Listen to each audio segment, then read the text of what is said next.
I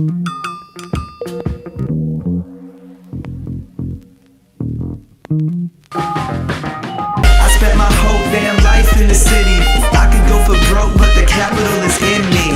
I spent my whole damn life in the city.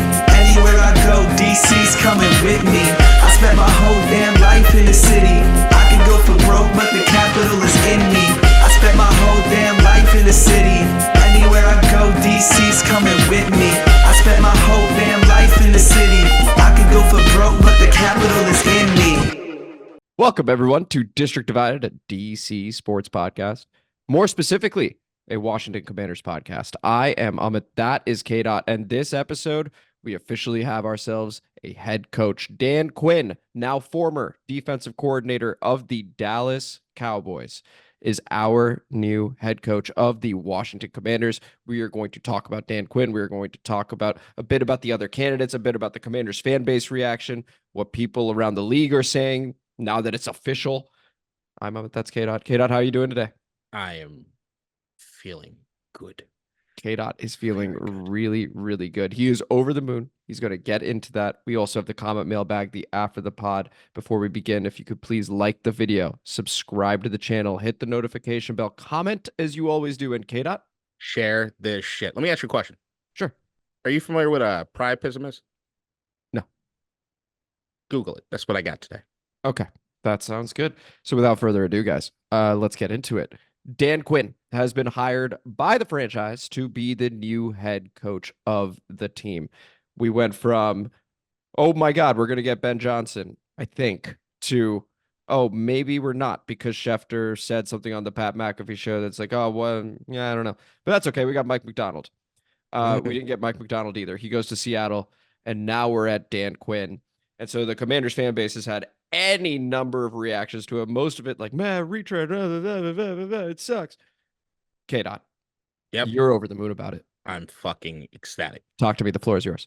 So I think that for everyone that is disappointed at this particular point in time because they feel as though we did not get our first choice, right? I think that's the thing. That's the prevailing thing. I think that everyone thinks that the team didn't get their first choice and everyone had tunnel vision for whoever their prospective first choice was. And Dan Quinn was not on what anyone thinks list. And I think it's bullshit. Number one, I think it's horseshit. We've talked about how this particular ownership group so far has done things quietly and so differently compared to anyone else that we've seen doing it, right? They didn't let anyone know who was on what list or this list or whatever list, right? People that are getting upset that Dan Quinn gets hired today compared to last week or a few weeks or a few days ago aren't thinking about things logically. Number one, before they even went to Detroit, they hadn't even satisfied the fucking Rooney Rule, right? Like they couldn't hire anybody until they interviewed another person, right? So like this, even just from a logistical standpoint, they couldn't do it. So like between Eric Bieniemy and Anthony Weaver? From what I understand, if it's an internal thing, apparently it doesn't count as far as... Okay, so Aaron Glenn, okay. It was Aaron Glenn was supposed to kind of satisfy the Rooney Rule when they went up to Detroit because the other person they had met with at that particular point in time was Raheem Morris. So, right? That too. So, okay, please continue. Right. So the only thing that I look at as far as from a first, second choice sort of standpoint, as far as any disappointment, is that every reason that I absolutely adore the Dan Quinn hire is basically the exact same reason I would have adored a Raheem Morris hire. And if I had to power rank them, you guys have watched the episodes, I had Raheem Morris above everybody else, right? But so when I'm talking about like all the young, new, hot set offensive and defensive coordinators, I think everybody also knows I was really amped about Mike Macdonald. But the thing with Mike Macdonald is when we did that episode and we had those conversations about Mike Macdonald, my mainstay was he was a package deal with Joe Hortiz, who's the GM that just got hired in LA with Jim Harbaugh. And the reason being is that, in my opinion, when it comes to building out a staff, Mike Macdonald's only been in one place in the NFL, and that's Baltimore. And if you're going to have to get guys in that you know, that you're comfortable with to fill out a coaching staff, he's probably going to want to pull from Baltimore. And if he doesn't have the GM pull, alongside all the other thing, which is Joe Hortiz being in LA, and them trying to pull people out of Baltimore, John Harbaugh trying to retain people in Baltimore, and you got other teams that also look at Baltimore's candidates are really hot. So KDot, these are about all the other people, and I appreciate that. We'll get to them. But what about Dan Quinn? Dan Quinn is the dude that I was excited about because of kind of what I was like, that Rolodex, that idea that he can build a staff, right? Everyone loves Kyle Shanahan. Everybody's over the moon about Kyle Shanahan. They're over the moon about Matt LaFleur up in Green Bay. You got to think about the timeline in which that happened, even when we're talking about building staffs, right? The Shanahans leave Washington. They're not hot candidates. They're not. Nobody really wanted anybody from Washington at that period of time. Remember, Sean McVay doesn't even get hired until after he spent some time with Jay Gruden. Kyle Shanahan goes to Cleveland. They finish, I think, 27th in offense in Cleveland. He's persona non grata. Nepo baby. You can't do this. You can't do that. And what does Dan Quinn say? I think I want that dude to run my offense in Atlanta. And he hires him.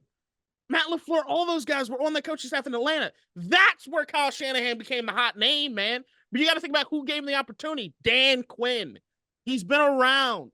He knows people. People love him.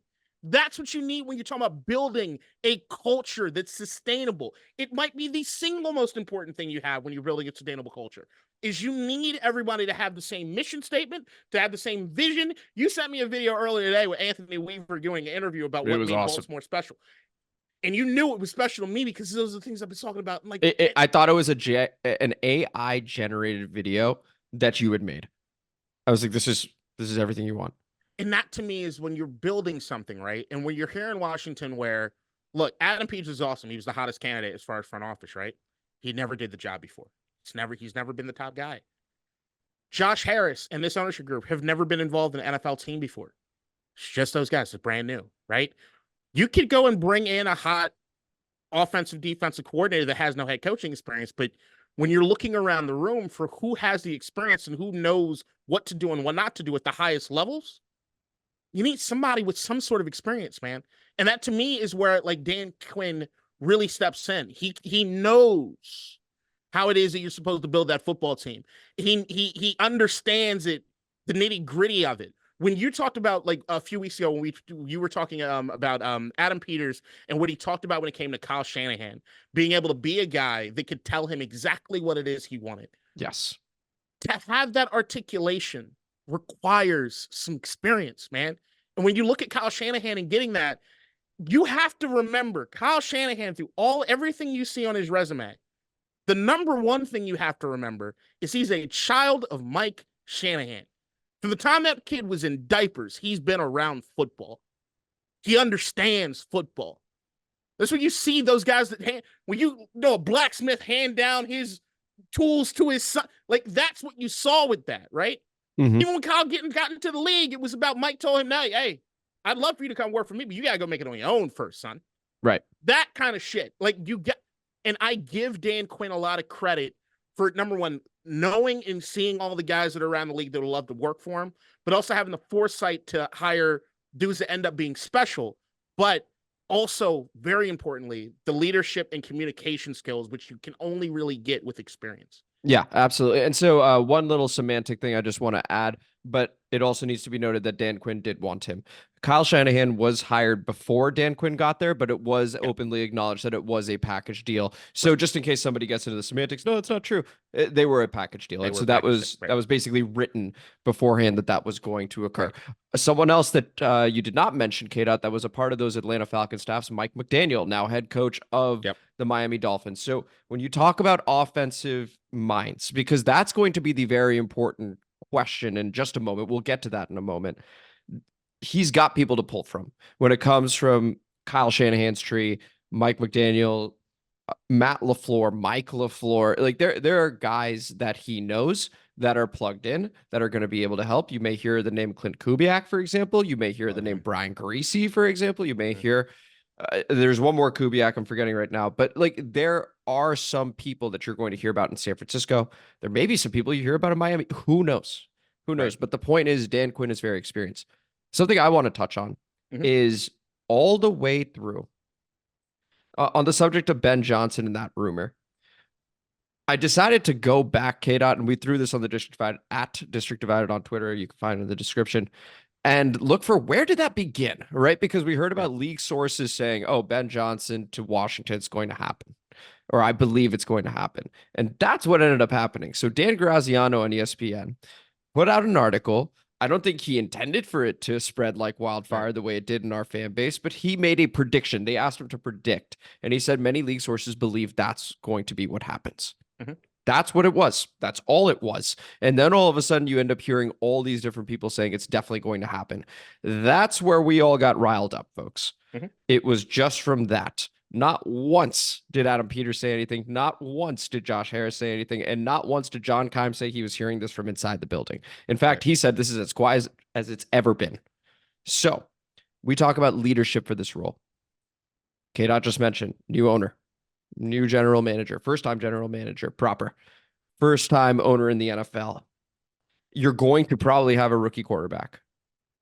A degree of experience is needed when you talk about various now league sources now that the hiring has occurred with Dan Quinn. That's why I got the hat on backwards, guys. I'm for this move. A lot of football people unsolicited would reach out to the Commanders and to other people saying, hey, Dan Quinn is excellent. He's absolutely excellent, knows how to relate to players. Whenever he's been a defensive coordinator, it's typical 4 out of 5 years, top 5. Okay. Dallas, Seattle. He's won a Super Bowl with Seattle. Should have won another if they just handed the ball off to Marshawn Lynch. That would have been 2. Instead, it's 1. Then, yes, we have the 28-3. That is going to be with him. I'm not going to pretend on Kyle Shanahan, but I'm not going to pretend that's not on him as well, being the head guy. Okay. And so we need to acknowledge that. Yeah. But he did bring in Kyle Shanahan. The offense was humming over there. And I think he also knows the importance of it because once Kyle Shanahan leaves, well, then he's going 7-9, right? And then all of a sudden he's 0-5. Next thing you know, he's fired midseason. Okay, so I think he understands the importance of the offensive coordinator position. I think he understands the importance of the quarterback position because that is where we go to next. So KDot, on that topic, before we will, it's a fluid conversation. Yeah. We're gonna go back to Dan Quinn in a moment. Who are some of the names you're looking at for offensive coordinator? Because that becomes very, very important. Well, there are 2 names that I'd say are on the younger side that I think are 2 very exciting candidates. Number 1 is Clint Kubiak, who's the San Francisco pass game coordinator. Back when we were making our initial list early on in this process, I had Mike Macdonald as my dream head coach because I didn't think Adam Peters was available. Joe Hordes, Donna Ponte. Right. My picks for offensive coordinator were either Zach Robinson, who Atlanta scooped Now up. with Raheem Morris. Right. Come on, guys. or Clint Kubiak, who, if you remember that name, he is the son of Gary Kubiak. And Gary Kubiak being a Super Bowl winning coach, if I'm not mistaken, but he at least definitely is an assistant. Has an excellent run scheme. Anything that you've ever heard as far as like the Mike Shanahan, so everything that you're seeing those right Denver now running league, backs, that Denver running backs, and it was in Houston under Gary for a while. Arian Foster, name your next guy, right? And what you see with the Miami run game and everything are all offshoots of Alex Gibbs and Gary Kubiak's play design as far as what they were doing with offensive linemen and the zone running scheme. Those are disciples of those guys. So Clint Kubiak is always going to be somebody that's really high up on the list. You see the Adam Peters connection. That to me makes sense. And then also if you know you're Dan Quinn and you've had the relationship with Kyle Shanahan that you have had in Atlanta, and Kyle loves this dude. Here's a dude that might understand the communication or what needs to happen. And if I could add one more thing, last year's pass game coordinator in San Francisco is the guy I recommended, which is Bobby Slowick. So, you talk about interviewing him for a head coaching job. Well, okay, the next guy up over there is Clint Kubiak. Right. And so just to your point, that could be a really 100%. good hire. Please continue. Cliff Kingsbury, which I know is another name that a lot of people don't necessarily have the most positive thoughts on when it came to what happens in Arizona. But once again, kind of like what you hear with some of the criticism for some of these guys, you might be a great coordinator, just not built out to be a head coach. And when you look at the situation in Arizona with Kyler Murray, where they have to put clauses in the contracts to prevent the man from playing video games, there's a lot going on. So the idea, but everybody understood Cliff Kingsbury is supposed to be the quarterback whisperer. Right. The people that he's worked with. I think he's a young name that is eager to get back in. He's interviewed some other places. These 2 guys are guys that have interviewed with other teams. They're open to being an offensive coordinator somewhere. The other name, because I'll keep it to 3. Sure. The other name, which has been linked to Dan Quinn a bit, especially earlier this season, if Dan Quinn was going to go anywhere, when a lot of people were tying him to the Seattle job, was a dude that some of you guys might not remember, but some of you will, Chip Kelly, who is everybody remembers his stint in Philadelphia. Did not end well. They had some great moments. You want to see a top 3 offense with Nick Foles at quarterback. That is a demanding offense. If you guys remember Chip Kelly, those were no huddle all game. Nonsense. It was crazy. You're flying. It was fun to watch, admittedly, from the neutral perspective, because he even did it with Oregon, and then brought it to the NFL. But it didn't quite mesh. No. Anyway, please continue. But it worked. But I mean, they were high. It did early on, but it was one of those things that got stale at the NFL. Anyway. Well, it depends on who you. So, like, when I look at Chip Kelly, the reason I think it failed mostly is because he was a terrible, terrible personnel guy. They gave him too much power because that was one of the things he needed coming out of Oregon, right? He was the hot name. And they wanted to give him carte blanche to do a lot of stuff before you see this new regime in Philadelphia with Harry Roseman and all these guys doing this stuff, which he's one of the reasons they've gone back to more of a GM-centric model, is the idea that when he jettisoned LaShawn McCoy and Deshaun Jackson because of reasons, like that was the thing. And then he flamed the fuck out in San Francisco. Some guys don't need the head gig. They need something below. And I think when you have a Chip Kelly, a lot of people, when you hire the defensive minded head coach, a lot of people are worried about, hey, well, if we have a hot offensive coordinator, there's a chance that he might get a head coaching shot. Chip Kelly ain't a concern there. Ain't nobody touching that motherfucker towards a head coaching role. So I'm just saying, if that's a concern, you got something to offset, and they know each other well. I don't think the Chip Kelly thing is that prevalent right now because he's a college coach right now. He'd have to leave his job, and he's over there at UCLA on the West Coast. And I think there's one thing: if Dan Quinn was up in Seattle, him moving a little further north is a lot different than moving all the way across the country to Washington. So I don't put. I also want to. You had mentioned Cliff Kingsbury, and then you had made the point that hey, some are really good coordinators that just aren't good head coaches. And I think maybe some of you thought, well, what about fucking Dan Quinn, right? Oh, so I'm ready to go back to that. So perfect. Why don't you go ahead and get into that? Yeah, because I wanted to say this when you were talking about his stints at places, and what I want to make sure that I let people know is that like. If you listen to this pod, you know that I am all about the second chance. The second chance is I love it. So like I hate trends. I really hate trends. And I hate trends in the NFL because they're not original and they usually flame out and get stale after the first few times that it works. And I'm against, I want to buck trends. I like bucking the trend. And I love that Josh Harris seems to be wanting to do that too.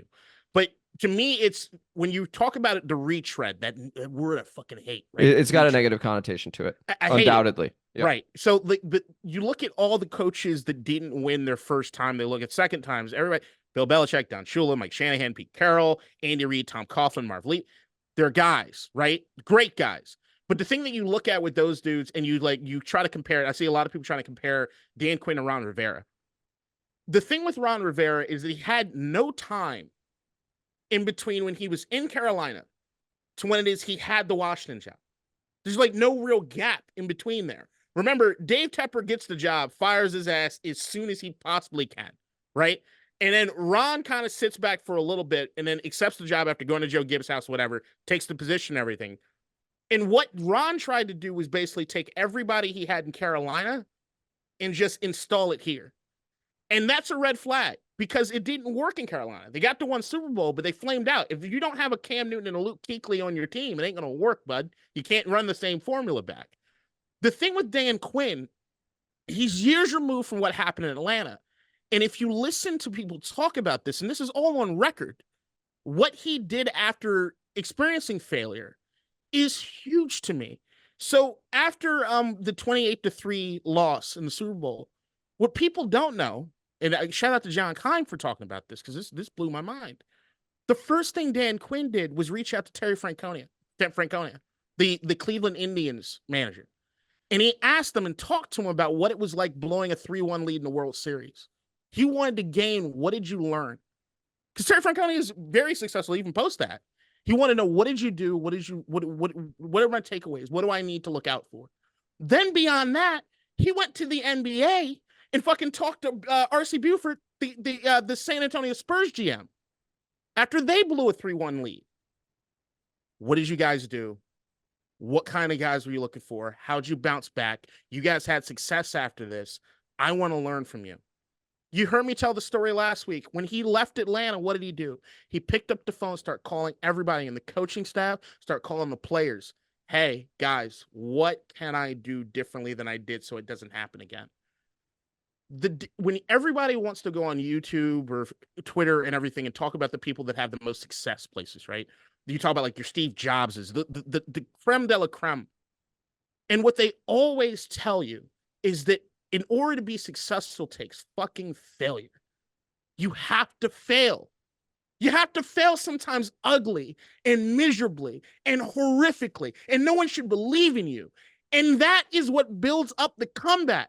What did you learn from your failures? And actually, if I could just jump in, I don't even think, see, let me explain myself, right? Because I think, so we're hearing a lot from you and the excitement here. And here's where I want to make the difference first and foremost between the shiny new toy and the dopamine rush that people sort of want and chase versus what's logically good.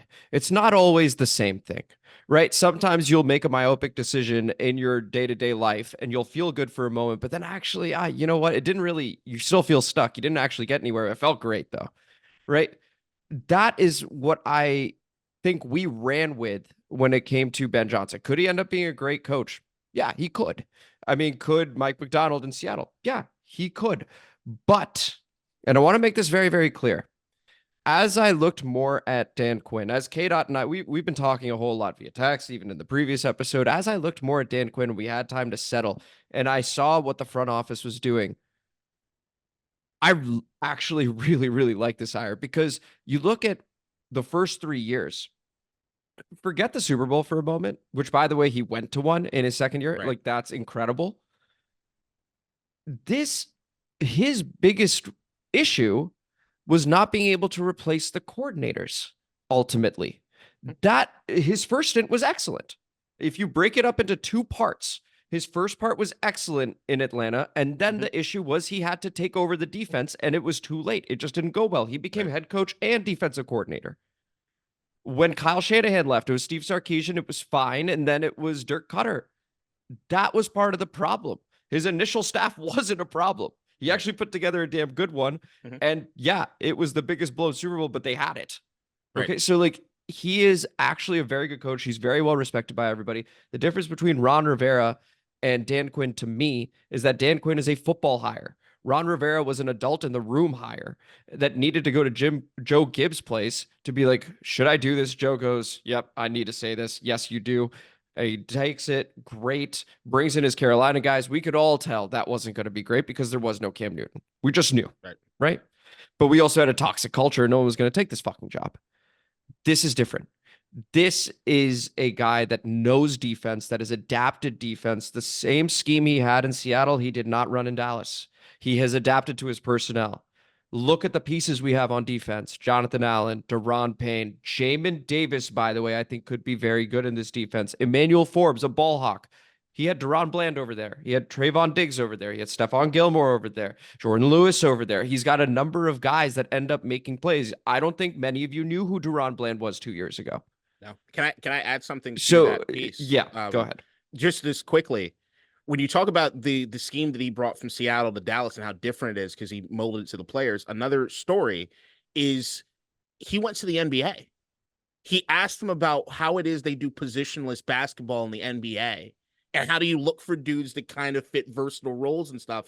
And that's how you got a Micah Parsons. So then if I could jump back in. Yep. This is a man that is looking to continuously evolve, learn from his mistakes. And if I'm giving a second chance to anybody, it's him. Right. Okay. So this is your guy. This is why the hat's on backwards. And this is why I'm actually quite excited about this because, and one more thing I think we learned, a lot of fake shit floating around social media, a lot of stuff that garners clicks, a lot of stuff that just gets you that cheap dopamine rush.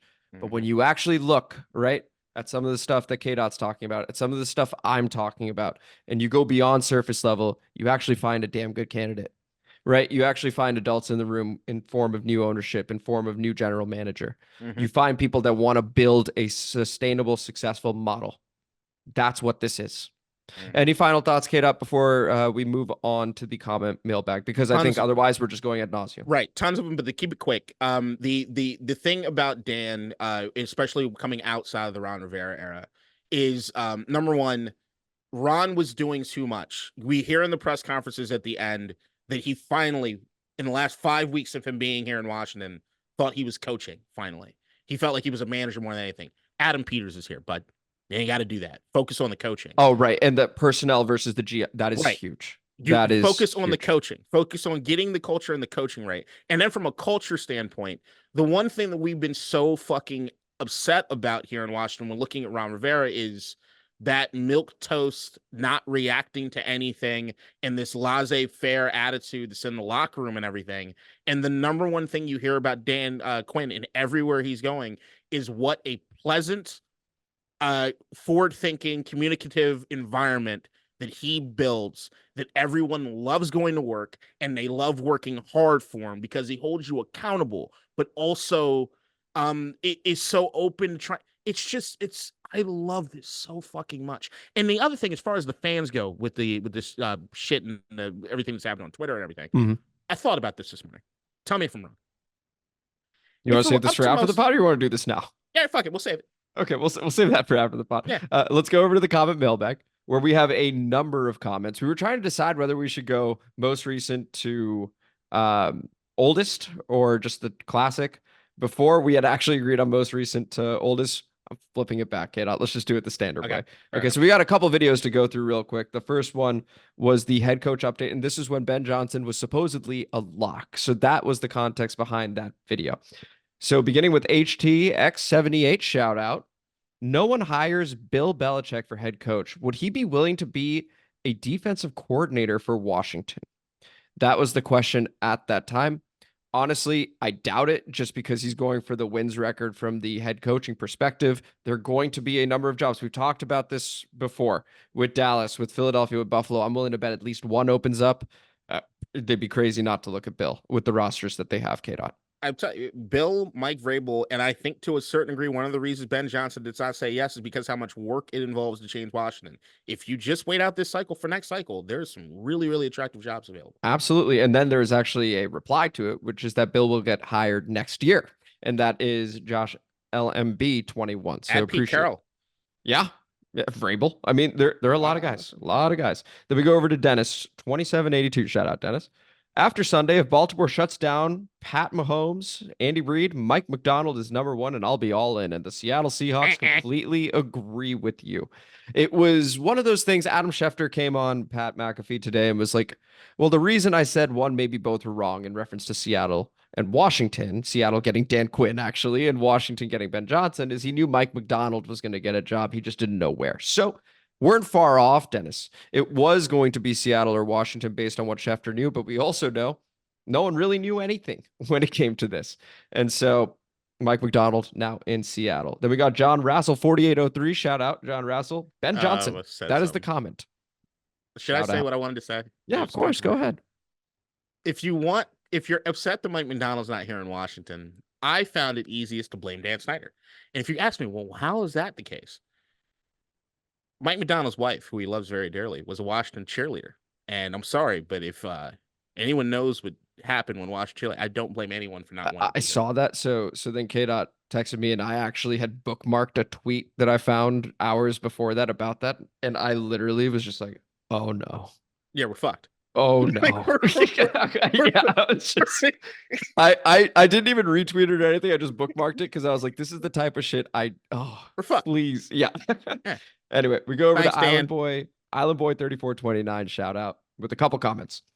Actually, these are good. So first one, bro, Adam Peters and Josh Harris flying to Detroit on Monday to meet with Ben Johnson and his defensive coordinator, Aaron Glenn. It is going to happen. Dan Quinn is not coming in for a third interview. He's coming in for his second interview. Don't know where people get this foolishness from. At the time, it was reported that it was his third. Once we had released the episode, they reverted to actually that was his second interview. So that's where that came from. Just want to make that clear. But then we also have, from Island Boy again, man, nobody wants Dan Quinn. And Washington, look at the Belichick. I like that moving forward instead of Bill Belichick or Bill. Belichick. Look at the Belichick. I think if I'm correct, double check it. The Belichick has 6 Super Bowls, and nobody's going to hire him just coaching cycle. Nobody should harden Quinn either. Dan Quinn is a rethread. Okay, cool. Island Boy, please stop drinking before you post these comments. That would be much appreciated. But I more or less got what you're saying. Dan Quinn is our head coach, though. Bill Belichick and Mike Vrabel. The Belichick, please get it right. Sorry. Mike Vrabel and the Belichick were never really going to be here if you really look at stuff in between behind the scenes. Adam Peters is the guy. Bill Belichick needs everything. He's not going to get everything when it comes to Adam Peters being here. And Mike Vrabel, in what happened at the end of Tennessee, the GM there and him clearly did not see eye to eye with A.J. Brown leaving, Kevin Byard leaving, all that shit. The guy there was with Adam Peters in San Francisco. They know each other. They probably communicated. They were never true candidates here. All right, and then we go over to Audeth Metal, 5745. Shout out. Seattle is hiring Macdonald and Johnson. 1 for 2. It would have been pretty wild if they got Mike Macdonald and Ben Johnson. That would have been absolutely nuts. Monty Byers, 1487, really enjoyed it. In reply, LOL. And then we go to Stud Muffin. Shout out Stud Muffin. This is when we found out Ben Johnson was going to stay in Detroit. Left at the altar. Sure feels like a Dan Snyder moment. Other teams already hiring coordinators. We're still taking our time finding a head coach. Haven't even finished the Rooney Rule as of Monday. Maybe to your point there, KDot. They need to fix the whole interview process that teams need to wait until the Super Bowl. Pause to do in-person interviews when that is a requirement for the Rooney Rule.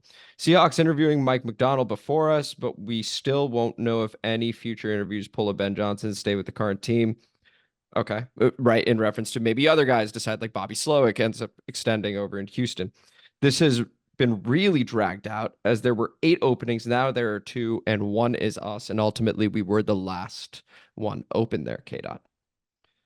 I don't care about that. Like, look, the only thing that matters is like all the names that came in early for interviews were the only names that they ever talked to.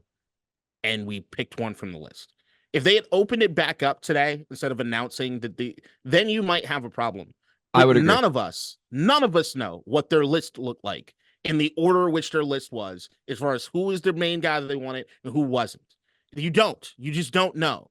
And if they wanted the young upstart guy, there were other guys available that fit that mold. So you don't know what they were thinking. And to pretend that you do is ridiculous to me. Next video. Ben Johnson, of course, announces that he is staying in Detroit. And we go over to Vindo. Shout out Vindo. I don't know, man. I think it's a big deal, man. Coach is important, but like, I don't know, man. Okay, Vindo's going through it. Let me start from the beginning. IDK, man, I think it's a big deal, man. Coach is important, but like IDK, I think this will be a blessing in disguise. IDKY, but I think it will. A lot of IDKs there. And then Jason Sorensen, 594 replies, it is not a good look for him in reference to Johnson. It seems like a weird move. I feel for you guys as a Seahawks fan. I appreciate being felt for it there. I do think we ended up doing quite well with Dan Quinn. I'm very serious about that. I'm not doing a bit. I'm not like, I honestly feel very good about this. At least so that's the thing is like, I don't have to sell it, right? Because everybody knows that this is something I've always been excited about. I love that, right? Like everybody's like, oh, you might hate me because I've always wanted something like this. But it's crazy to me. And as far as the Ben Johnson thing, reports are coming out that around what's happening with the Senior Bowl, the vibe is no one is a fan of what Ben Johnson did. Correct. And the thing is, like, in all honesty, if Ben Johnson really thought that, like, hey, I have unfinished business in Detroit, we came so close and I want to get this done, cool. The way he went about it, fucking terrible. There are other ways to skin that cat. I'm just glad that I have somebody that I'm glad we didn't get stuck with somebody whose heart wasn't in it. We go over to Rogue Blue. Speaking of Ben Johnson, Ben Johnson's greatest strength is his communication. This is how I know you don't know anything about Ben Johnson, to which I would say, I don't think anybody knew anything about Ben Johnson. He was taking interviews. He had us fly over there and then decided, so I don't even know if Ben Johnson knows Ben Johnson. I don't think he knows what he wants. I think he probably asked for way too much money and then decided once no one was going to meet that he wasn't going to take interviews at that point. Get up. What's the name of that user? Rogue Blue. Rogue-Blue. Rogue? So, probably a Michigan fan, probably a Detroit fan, not named Matt Regan. Gotcha. I thought it might be Regan. No, it's a white guy in a hoodie. Here's what I'll say. You sound like somebody that might break up with people via Post-it note. You don't if you're a great communicator, you don't send a text when you know motherfuckers are getting on a plane. All right. So that's all you know about a communication. And then number 2, if you're talking about from a Detroit communication thing, I think we all fucking saw Hard Knocks. And beyond even seeing Hard Knocks, we know as far as anyone that's looked around that locker room, as far as the leader of men or the great communicators, I'm sorry. Ben Johnson's probably not outweighing Aaron Glenn or fucking Dan Campbell as far as Right. what anybody knows. So thank you for clicking on our video, watching 30 seconds, and then taking your Michigan ass to do some dumb shit in the comments there. We go over to Ryfe44. Dan Quinn is our answer. Indeed, he is. I don't know how to take that. You don't. That's fine. And then we move on to David Wright. Appreciate the comment. 4085. Mike Macdonald is probably a better choice since Ben Johnson operates like a child. The master communicator that Ben Johnson is apparently operates like a child. That was David Wright, 4085 over there. Then we go to Renji 26. Ben Johnson knew enough people to build a staff. He was with Miami too. That makes no sense, but doesn't matter. We aren't getting Ben, so it sucks. There is more coping at that time, of course. Once again, this came from a Dan Graziano thing on January 17th, and our fan base, being as toxic as it is, ran with it and assumed it was going to happen, as did media members. Really learning a lot about how the media works actually through this entire cycle. We go over to Ronnie Bell, 2949. Not the wide receiver though. That last comment, and I'm not going to be angry or mean about them, but when I talk about building a staff, I'm talking about both offensively and defensively. And beyond that, I mean, Dan Campbell, former player, a lot of connections, a lot of people on that staff, former players. I think he might have had some sort of help as far as building that staff. He even talked about how prideful he was that it was a bunch of former players to make. So anyway, then we go to Ronnie Bell, 2949. Mike will pull for Greg Roman, which would be good for a rookie quarterback due to the run-heavy offense. I do think so. Greg Roman, just speaking of offensive coordinator, that is a name that is out there, just to be clear. That was Lamar's first OC. And in terms of making it easy for Lamar, he did. It was a run-heavy offense, and occasionally Lamar would throw, and the Ravens were very, very successful doing so. They did the thing where they sort of reached their ceiling with Greg Roman and then tried to take it over the top with Todd Monken. Of course, they run into the same problem that they did last time, which is just losing their identity for whatever reason. Yeah, they kind of wish they had Greg Roman's. Ironically, that was sort of the funny bit, was like, oh, maybe they... Maybe we need to run the ball. Yeah, maybe Greg Roman's learned from his mistake. Anyway, so we go over to the Hawk TV. Shout out the Hawk. Oh, in my heart of hearts, I hope Mike Macdonald stays with Baltimore. I'm going to continue reading the comment anyway, because he's not our fan base's first choice. I'm in favor of hiring the best man, not the consensus favorite. We need a young offensive-minded head coach. It's the trend in the NFL, blah, blah, blah, blah, blah. I can't stand our fan base. And this is music to KDot's ears. We will be getting into it after the pod, Hawk. We will be getting into it after the pod. That was also for KDot. We go over to Bradford Fields, 1079. Ben Johnson is waiting for a team that has a great QB already. It will be the Eagles. It could be, well, great QB. Maybe not Dallas in that case. Zing. And then I'm trying to think about who else. Buffalo, I guess. Buffalo. Good wait for Buffalo. Although he would help them. We go over to Dennis again. Shout out, Dennis. Mike Macdonald is the man. Ravens defensive points allowed. Lions, 6 points. Seahawks, 3 points. Jaguars, 7 points. Dolphins, 19 points. 49ers, 19 points. Texans, 10 points, which is actually 3 points. Last but not least, Kansas City, 17 points. Crazy good. Mike Macdonald was awesome for Baltimore this year. And I do think Seattle, in terms of the situation there, I think it's good for him too. I do think that was a very good hire for them, KDot. I agree.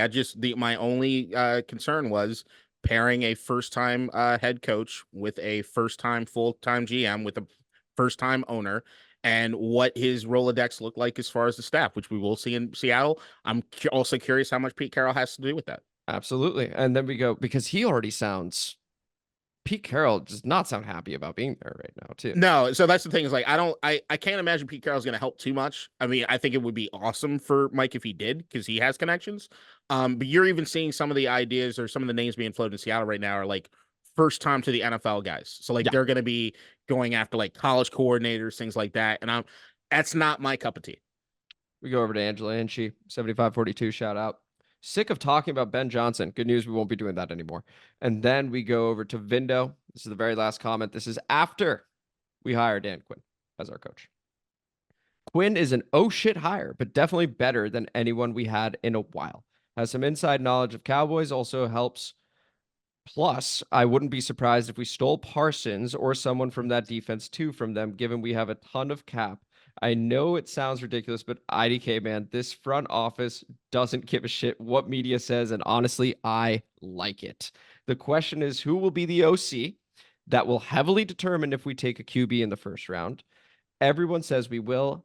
I just feel like the front office is playing chess with it. LOL, which is also a really good point. Who knows? It has been a bit unconventional, right? Like, people want to know what's going on. It's not a They bit. didn't know what was going on. Kadeen is an absolute love. KDot, man, I broke the wall. They are doing things their way. Period. My way. They're doing everything I want to do. That's so exciting. Look at him. Look at him.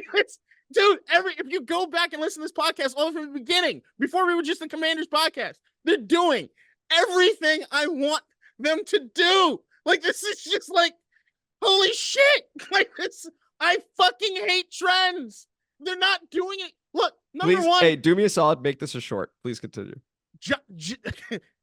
All right, number one, Josh Allen. Who the fuck would have let Ron Rivera sit out the rest of the year or coach the rest of the year? No one. No one would let him do it unless they were in Chicago, because Chicago has this long-standing thing from the 1920s. They don't fire coaches. Why'd you say Josh Allen? Sorry, Josh Harris. Yeah, fuck Harris. Fuck Josh Allen. Josh Harris. Sorry, I'm so excited. Josh Harris kept Ron Rivera throughout the course of that entire season, right? Yeah. That is something you don't typically see. What do you think with the new owners that just got into town, right? The Waltons in Denver, fire happy. David Temper allowed Ron Rivera to come here, right? So, like, fire immediately. Beyond the Ron Rivera thing, the motherfucker goes outside the NFL to hire NBA guys to help run the search. When's the last time you seen an NBA guy help with an NFL search? Never. Okay? Fucking never. All right? Then the coaching hire, Dan Quinn. When's the last time a older, defensive-minded head coach got hired? Tick-tock, tick-tock, tick-tock, tick-tock, tick-tock, tick. Ron Rivera and Dan Quinn.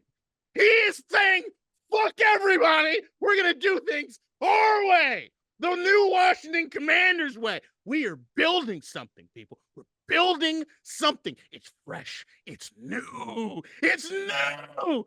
Fucking young quarter, I don't give a shit. I need a culture. I need a new culture. I need Commanders culture. Until we change the name. We need Washington culture here. This is District Divided DC Sports Podcast, more specifically a Washington Commanders podcast. I'm Amit. That is K-Train. If you enjoyed today's episode, please like the video, subscribe to the channel, hit the notification bell, comment as you always do. And K-Train? What? Oh, share that shit. Share that shit, please. We appreciate you guys. Congrats on the new head coach. Now we move on to the offensive coordinator search, free agency, the Senior Bowl, all that jazz. And we will get to it after the pod begins right now. That was an incredible moment. I'm amped, man. Oh, I hate... The more research I did on the guy, I was getting really excited. You're a logical guy. You're a data guy. You like that shit. This is... And then to think that, like, Dan Quinn, the football guy, the rah football guy, right? When you hear about football guys, usually they are so averse to change in anything. Right. Jeff Fisher did the same thing every fucking year. Like those guys, they're just... So what do you have? You got a front office that you know in the interviews, and probably what took so long. Hey, Quinn, you know we got Eugene Shen. We're gonna do things kind of analytically here. Like, can that marry to what it is you're doing? Yeah, I think I could figure that out. What do you think about this? This is when we complained about the fact that, like, it felt as though no one was talking to each other in Ashburn. Like, you just feel like no.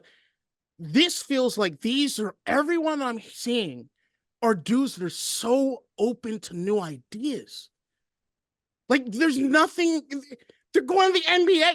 Even Dan Quinn went to the NBA, went to the MLB to pull for information, man. This is dope. I'm going to put a bow on this for just a moment and say that what we have here is a football guy that is intelligent, that is successful as a coordinator, and is very flexible with his thinking, right? Which is amazing. And he had, again, an excellent start to his head coaching career. And I sincerely believe his downfall was it was tough to psychologically recover from the Super Bowl. That's why he reached out to people, and he lost his coordinators. And you see what happened to Philadelphia this year. It can happen. It can happen. But I want to talk about the Commanders fan base, because that's where we said we were going to go with the after the pod. So KDot, your message to Commanders fans, please go ahead. if everyone's being completely honest with themselves, if you look at the Twitter discourse and everything else, this is what I need people to understand and actually be honest with themselves about. Okay. And I thought about this when I was on the phone with a friend today. 65% of the fan base would have made every single decision Dan Snyder made. I agree with you. They would have done every single thing that Dan Snyder did, especially throughout the early part of his career. You guys love that shit. like as much as you know it doesn't work, you guys love that shit. And look, there's a part of me that'll always have a bit of like, I think of all of us as victims to a certain degree, right? There is PTSD, post-traumatic Snyder syndrome or disorder. Mhm. There is a bit of that. There is feeling as though nothing's ever going to work. And I think when it comes to like the Ben Johnson thing, on a deeply psychological level, there does feel like the ugly girl gets left home on prom night. Like you don't feel as though you matter. You don't feel as though anything's ever going to work out. It's hard. It's demoralizing. And in those moments, you look for things that give you hope. And a lot of times when you think about hope, you're thinking in a dreamlike state, right? Like you're thinking about all the best, and you start imagining things. You see this future for yourself. And I think so many people got wrapped up in the Ben Johnson thing that when that deflated. I just want to jump in for a moment because that's where everyone, when we hired Adam Peters, went trust the process, and Adam Peters we trust. It has been 2 weeks, and you've got people on strike 2 with the guy already. So is it trust the process, or is it trust the process asterisk, assuming it's everything I want? Right. And so that is the moment of reflection that I think a lot of our fans need to have, which is, what is it? Is it the process, or is it your process? Right. That's the difference. And so right here, our front office took their time. They did not panic. When you listen to Schefter, specifically, when you listen to Keim, specifically, these are the people that we trust more than others, right? They never once suggested there was panic. They never once suggested, oh man, they reached out to Mike Macdonald when he was on his way to Seattle. Saw a couple tweets like that, by the way. I had to look for the clip because now I'm doing due diligence to make sure that that was real. It isn't. Okay. So you need to, whenever you're looking at stuff in social media, be careful, obviously. This was great. When we do a podcast, we try and keep it's not professional, but we try and at least be factual. You know, we'll give our opinions, of course, but like I will go look for the fucking clips to make sure. But people in our fan base are so toxic and so used to being battered that they're now willing to make shit up that fits an agenda of theirs. It's insane. It's been 2 weeks. It's the power of imagination in the human brain, man. But but even for us, like when we were doing we did the episode where I picked Mike or Raheem and you picked and I picked Bobby. Yeah. And at the beginning we said that the Ben Johnson thing looks like there's the most smoke. And we're just gonna kind of assume something's happening. I had the tweet saying that it was being gifted to him. I couldn't believe it. Yeah. But even that idea of like them flying out to Detroit that day to go meet with him, and meet with Aaron Glenn, to me, like the bullshit that people saying like there was an offer and all, it's all horseshit. There's like, who knows what would have happened in that fucking interview? There's a good chance that they're in that fucking interview and maybe Ben Johnson says something fucking stupid or something that doesn't gel with them, and they leave the interview being like, yep, that's not the guy. Like you have to kind of take your time with this process. And like I get the rush to want to have like, I like the idea of having a coaching staff to be down there during the Senior Bowl to get stuff done and do whatever. Like that's nice. But I find it much more important after so long of not having the right guy here to get the right guy. And I want somebody who's eager to come in and do the job, not somebody who's waffling. So I think it's also okay to acknowledge that Ben Johnson likely, if you're flying to Detroit, likely was a top choice, maybe even the top choice. I think that's fine because again, what ends up happening is the rug does get pulled objectively, gets pulled under the ownership group and the GM, right? They're on their way to Detroit and all of a sudden he goes, actually, I'm staying, right? So there is that element to it. But do we know that he was the top? No. Do we know that he was a leader of men that they were looking for? No. So you need to remember, and that's why I was so confused by the initial Ben Johnson stuff, was because Adam Peters talked about all these different things, and then literally the next day they're like, Ben Johnson's the guy. And I was like, we haven't even interviewed anybody yet. How can you know that?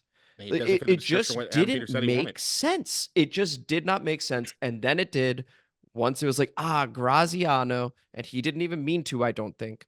Graziano just was doing his ESPN article that he does, whether it be weekly, monthly, I don't know. But he put out that article where he's predicting who's getting which head coach.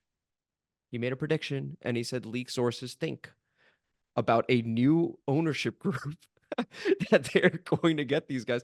They don't have their sources in there yet.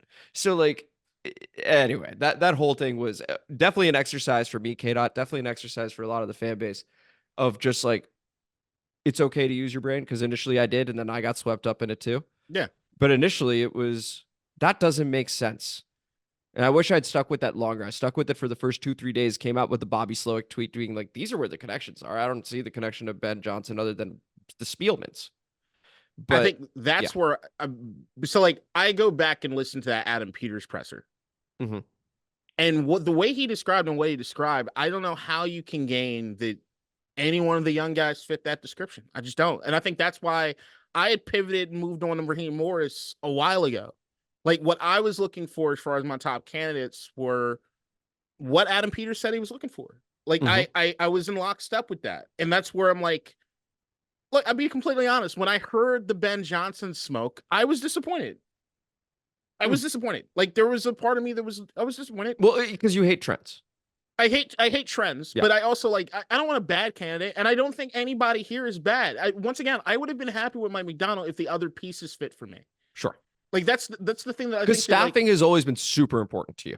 Right. So like super important. So my thing was like, I don't know if, because Mike Macdonald, like Adam Peters might help him tremendously with picking a staff, but Mike doesn't know those dudes.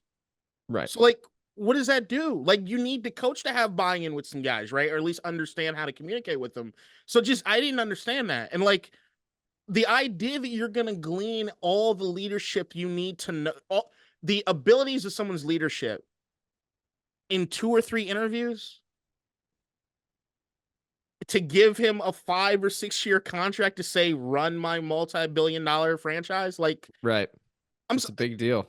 It's huge. And I feel like, yeah, it's right. There are some young coordinators in this game that are winning and they're great. And some of them were even here. A lot of them were here. But I think another reason it might be so easy for me, or maybe I'm so critical of the fan base right now, is that it's playing out the way I wanted it to. So like, I guess for me, I get to have the ecstatic feeling other people can't. So like, I'm trying to be aware of that too. I'm not trying to be a dick about it. It's like, I get the disappointment if you had to do like, it's so like, if Ben Johnson had got the job, I would have been on here talking about all the positive things I could possibly talk about spinning how this could be good. Cause once again, I don't think he's a bad coach. And I would have been looking for, well, we don't know how he's going to be as a coordinator or as a head coach. Or as a coach, right. But I don't think he's a bad candidate. And I would have been looking for the puzzle pieces to fit what I thought would make the most sense for this organization at that time. And I think what gets even more interesting is how Kirk Cousins. It's on the board. I have to put my personal feelings aside and go, it's on the board. He is a good QB. This is a possibility. This is a possibility. And that was my only reason I was super excited about Ben Johnson. The only reason I had some slight excitement about Ben Johnson was there was a chance, because Kirk really works in that system. The only thing I will say. Yeah. Well, because we don't know who the offensive coordinator is, so we'll see. Yeah. But one thing I will say is that Josh Harris did say, I believe this was Josh Harris. I will double check, but I believe it was him that said, "Hey, I can get to 8-8. Like that we can do. We're now 8-9, 9-8, whatever. I want to get away from that." Right. So when we're looking at it from that perspective, with our current perceived roster, would we go after Kirk? That's one. 2, would he even want to come here? Because he would be a free agent. It's his choice. And so those 2 things make me think it won't happen. But I do acknowledge that it's on. Well, of course, we have money. But like, there could be other situations that he prefers. I get it. I'm not. I like Kirk Cousins back here. That's just me, personal thing. I'm not saying Kirk in Pittsburgh. That'd be pretty cool. That'd be cool as shit too. I don't think he's Yeah. a Pittsburgh guy personally, but He went to Michigan get it. State. He's played in the cold. He got drafted via a cold. It's not place, that so Pittsburgh has the type of guy. I just don't see him as that guy. Like, That's all fair. right, cool. Terry Bradshaw, Uh-huh. Ben Roethlisberger, Uh-huh. Kirk Cousins. Hey, you saw him wear the chain shirtless in the private jet. I mean, Maybe, I don't know. maybe. I don't He know. seems like a Buffalo guy. Like I Dan think Quinn's Kirk in Buffalo capable would of be legit. change. Maybe Kirk's the same way. It could, Because if maybe. he's Look, not capable of change, KDot, I'll tell you this: he is a choker forever. Please like continue. the Kirk Cousins thing is more about needling you than anything. But I know. I think you the know Dan, it gets to be. You I know it but gets to be. the Dan Quinn thing to me also screams. There is an aspect here where I think they think, or Dan Quinn, or maybe the analytics guys or whoever, realize there might be more talent on this team than the record was last year, which me and you were in agreement on, that they got badly coached. And if that's the case, we know that like a lot of these dudes, we're hearing more reports of how splintered the locker room was at the end of the last season. And if you can get Dan Quinn to get all these guys marching in the right direction, Jamin Davis, to me, I'm not putting him on Michael Parsons level. I'm not. But what you saw with the defense coordinators here was that they had no idea how to utilize him. He's Right. His size, his speed, this, that, and the other. He's a bit of a weird tool to use in your Bro, arsenal. he is a physical specimen. That was the reason we ended up taking him, is because you see him even rushing off the edge and you're like, holy cow. Why don't we do Like, that more? this Right. dude- So like and you might. you might. So like that's the thing, is like when you're talking about the amount of capital spent on the defense, your Emmanuel Forbes, this, that, and the other, when nobody was playing well. You know this defense. You like your analysts. DVOA for all of his teams are fucking top notch. Like it's. And I just wanted to say, just quickly to your point, and then back to you, that when he joined Dallas as defensive coordinator, there were reports about the locker room being splintered. So it is similar in that respect. Now, granted, he's here as a head coach versus coordinator, Of course. but please continue. Right. I mean, Dallas's defense was like 29th ranked when he got there, Yeah, and it was immediately he bottom. turned around. Yeah. Right. So like I know, and there's the other thing where everybody's looking at what happened with Green Bay and them getting throttled. And no, that's not nobody wants to see that fucking happen. Right. But and I'm not making any excuses for him. It happened. But I think that every coach and every coordinator has a bad fucking loss in their resume, especially if you've been doing it as long as he has. And I'm not going to say that he was the chief responsible for everything, especially if you listen to the Michael Parsons podcast and who it is that he thinks is to blame for what happened. So there's a lot of that. But I think bigger picture with the Dan Quinn thing means to me. I was having a conversation with Brennan today about Josh Harris, and he was telling me how, well, it's still important that they get the quarterback right. If they don't get the quarterback right, none of it's going to fucking matter, because he'll be fired in 3 years. And I'm saying that, like, I get what you're saying, but I think with this owner, and I think the thing that's most exciting about this, and tell me if you agree or disagree with it, this dude is not doing anything by the book. None of it. Like, none of it. Like, I made the example as far as, like, who would have fired or not fired Ron Rivera at the beginning of the during the season. I think 99.9%, or whatever the percentage would be, of 31 out of 32 teams in the league outside of Chicago would have fired him. He didn't do it. He stayed patient. He did what he did, right? If you look at almost any new owner, the first thing they want to do is clean house and make a splash, right? Right. You look at like what David Tepper firing Ron Rivera midseason and going balls to the wall as far as draft picks and this, that, and the, like, fucking crazy shit.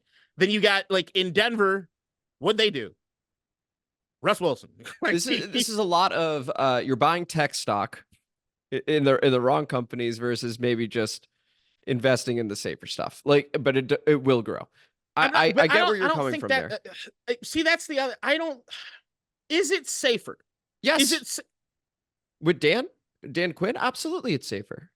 You have a head coach that has had success, that is going to go through it a second time, having learned, right, and already shown that just based purely on record, he's 500, right? 43 and 42.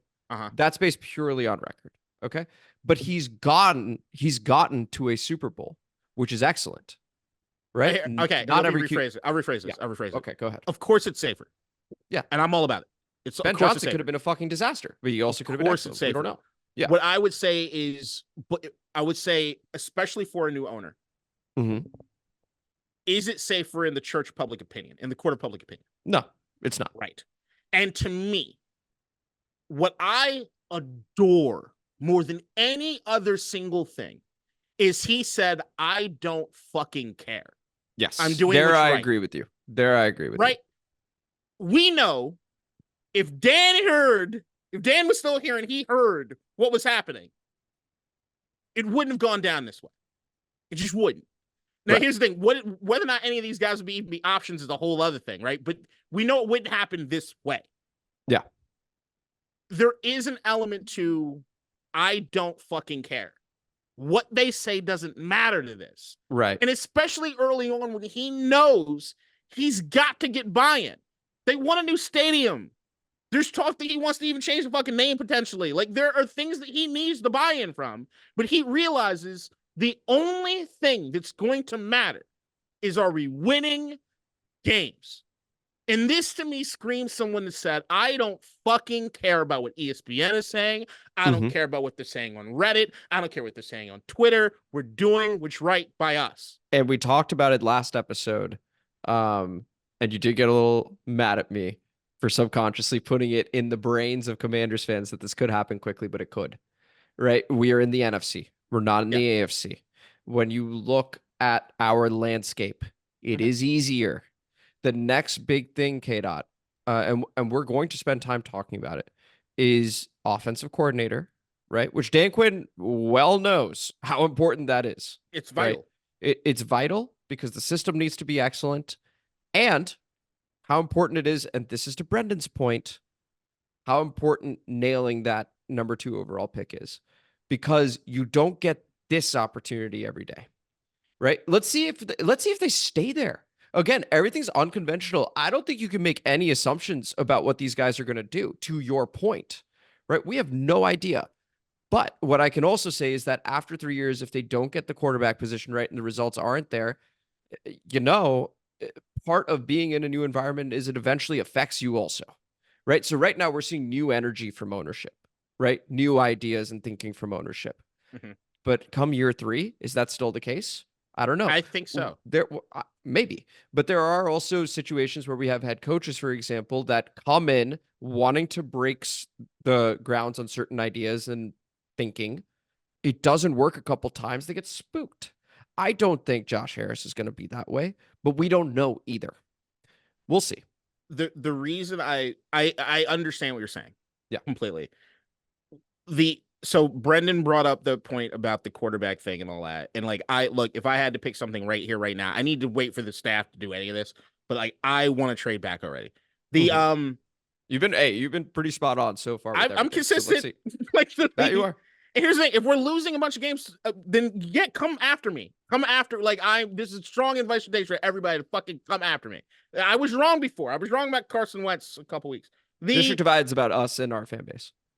My thing is that if you're talking about somebody who, think about Josh Harris. Do not think about this in the landscape of NFL owners. Okay? I'm thinking about him. And Josh Harris in the NBA. This dude did the process. The league hated his guts. They went to the commissioner to try to get him to stop doing it.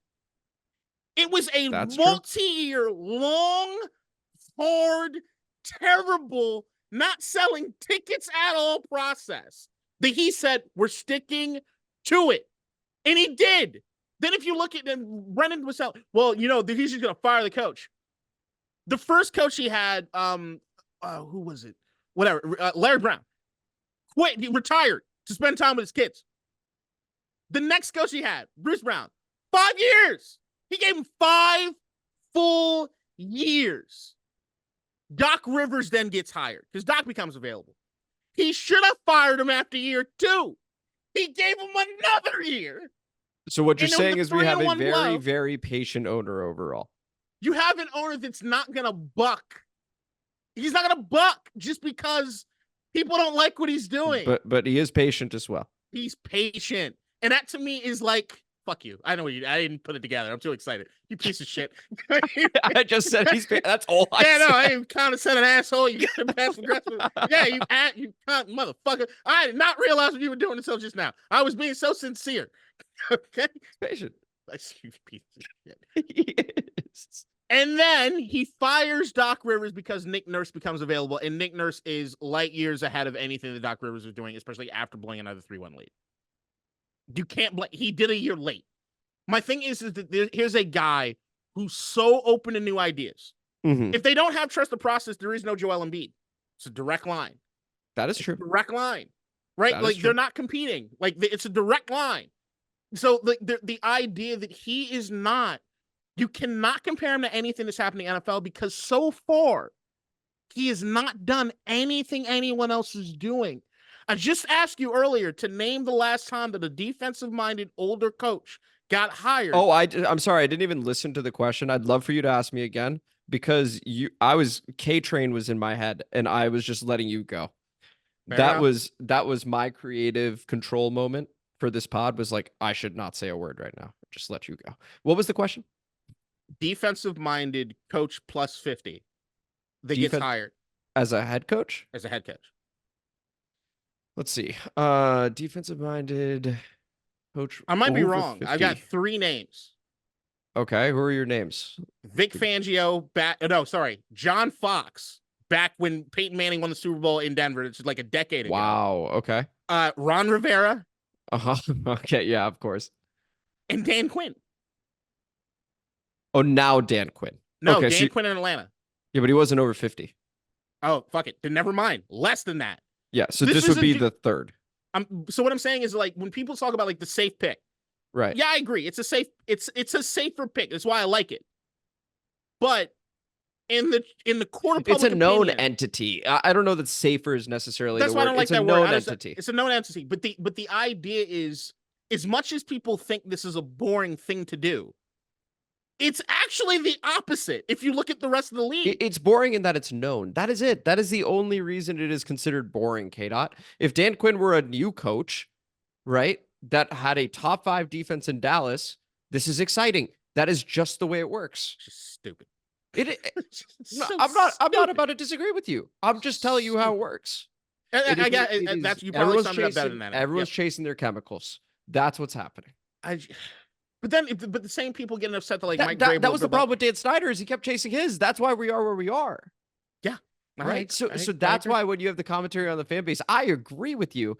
And actually, I'm trying to even keep it positive with our Twitter account at District Divided. Once again, description has the details there. Shout out Polypolar for that. I'm trying to keep it positive over there for people because I'm like, look, you don't know. You just don't. This is what you're used to doing. You go trust the process. Now go get me Ben Johnson. That's not a process. It's not. We're winning a Super Bowl in the next 6 years. Okay, here we go. Look, once again, maybe I'm now we're including the AFC landscape. I said it was quick in the NFC. It's possible. No, I'm joking. It would be awesome. I'm giving him, if it's up to me, he's got 5 years. I don't give a fuck what happens. 5-year deal. I'm good with it. I think I give him a full 5 years. And unless something happens where it's like, unless him and Adam Peters get into a fist fight, unless the entire locker room comes out and protest him, unless we go 0-16, he's got 5 years from me. And I ain't saying 16. I think our defense will already be a whole lot better. So we'll see. I'm about what Adam Peters said. I don't have a timeline. What I want is just to sustain success. I want to get to the point where we can sustain success. If you look at Pittsburgh and what they were able to do, there were some dark times in the 90s, guys.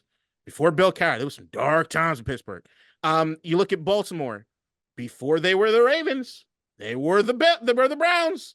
There were some dark times in Cleveland, guys. Like, before you become what it is you need to become. But to me, Patriots suck too. Patriots sucked a long time, right? So, like, to me, there's an element of, I know that Dan Snyder would have done the opposite of everything that's happened so far. Mm-hmm. You can't win that way. Dan Snyder, we'll conclude on this just because we're on the hard stop in terms of light. It would have been like, he would have offered $20 million a year to Ben Johnson, and Ben Johnson would have turned us down because it's just not a good situation. That's what it would have been. That would have been the report.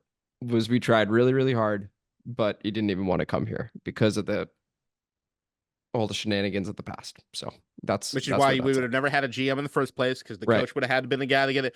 You'd end up having a Bill Belichick here for $40 million a year. And after year one, Bill would have said, "This is stupid. I don't want to be here." And he would have been hostile in the media. I think Marty Schottenheimer is well ahead of his time because I think he basically did that. He got to 8-8, said, "Go fuck yourself," and then he was like, "Fine, you're fired." He's like, "Cool, I'm gonna go to fucking San Diego and The have a way great Mike time." Shanahan left here, look, it would not have gone well. I have been a fan for decades. I'm not going anywhere. But what I want to know that we're moving in the right direction. That's all and you know what?